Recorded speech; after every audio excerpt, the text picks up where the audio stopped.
Okay.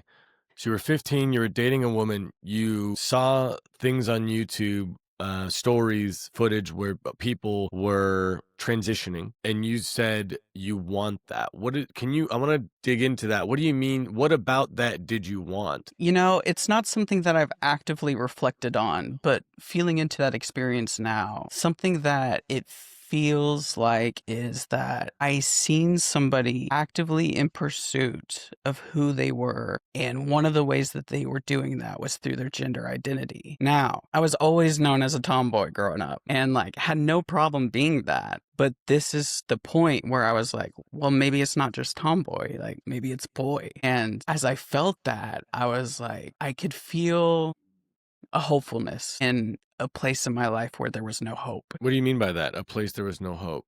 It's always a learning experience every day, but it's hard to like reflect and be like wondering how many lessons in life it feels like adults in my life had declined accepting. Like Okay. so it was a very chaotic space growing up, and I had a hard time reckoning with that because I didn't have a safe space to communicate. And so I found myself, telling stories in my journals. I found myself trying to make sense out of it in other ways through music, writing.